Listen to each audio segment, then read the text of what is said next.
ಭೈರತಿ ರಣಗಲ್ಗೆ ಭರ್ಜರಿ ಮುಹೂರ್ತ. ಕಪ್ಪು ಶರ್ಟ್ ಕಪ್ಪು ಪಂಚೆಯಲ್ಲಿ ಮಿಂಚಿದ century star. ಸುತ್ತ ಬೆಟ್ಟಗಳು, ಮಳೆಗಿಂತ ಜಾಸ್ತಿ ರಕ್ತದಲ್ಲೇ ಒದ್ದೆ ಆಗಿರೋ ಭೂಮಿ.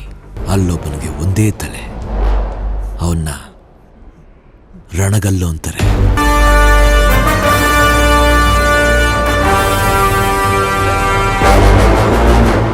ಶಿವಣ್ಣ ನರ್ತನ್ ಕಾಂಬಿನೇಷನ್ನ ಭೈರತಿ ರಣಗಲ್ ಸಿನಿಮಾ ಸೆಟ್ಟೇರಿದೆ. ಬೆಂಗಳೂರಿನ ಬಂಡೆ ಮಹಾಕಾಳಿಯಮ್ಮ ದೇವಸ್ಥಾನದಲ್ಲಿ ಪೂಜೆ ಸಲ್ಲಿಸಿ ಚಿತ್ರಕ್ಕೆ ಚಾಲನೆ ನೀಡಲಾಗಿದೆ. 6 ವರ್ಷಗಳ ಹಿಂದೆ ಬಂದಿದ್ದ ಮಫ್ತಿ ಸಿನಿಮಾದ ಪ್ರೀಕ್ವೆಲ್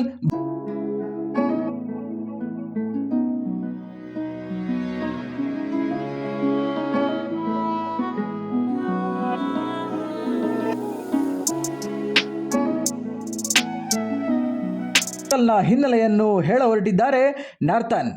ಈ ಚಿತ್ರವನ್ನು ಗೀತಾ ಪಿಕ್ಚರ್ ಸಂಸ್ಥೆ ಅಡಿಯಲ್ಲಿ ನಿರ್ಮಿಸಲಾಗುತ್ತಿದೆ. ಚಿತ್ರದ ಮುಹೂರ್ತ ಸಮಾರಂಭಕ್ಕೆ century star Shivanna black and black ಲುಕ್ನಲ್ಲಿ ಭೈರತಿ ರಣಗಲ್ ಗೆಟಪ್ನಲ್ಲಿ ಬಂದಿದ್ದು ವಿಶೇಷ. ನಿರ್ಮಾಪಕರಾದ ಕೆಪಿ ಶ್ರೀಕಾಂತ್, ಕಾರ್ತಿಕ್ ಗೌಡ, ನಿರ್ದೇಶಕ ನರ್ತನ್, ಗೀತಾ ಶಿವರಾಜ್ಕುಮಾರ್ ಸೇರಿದಂತೆ ಸಾಕಷ್ಟು ಗಣ್ಯರು ಮುಹೂರ್ತ ಸಮಾರಂಭದಲ್ಲಿ ಹಾಜರಾಗಿದ್ದರು. ಈ ಚಿತ್ರ ಮಫ್ತಿಗಿಂತ ಹಿಂದಿನ ಕತೆ, ಅಂದರೆ ಭೈರತಿ ರಣಗಲ್ ಯಾರು, ಅವರ ಹಿನ್ನೆಲೆ ಏನು, ಭೈರತಿ ರಣಗಲ್ ಏಕೆ ರಾಕ್ಷಸನಂತಾದ ಎಂದು ಹೇಳುವ ಕಥೆಯಾಗಿದೆ.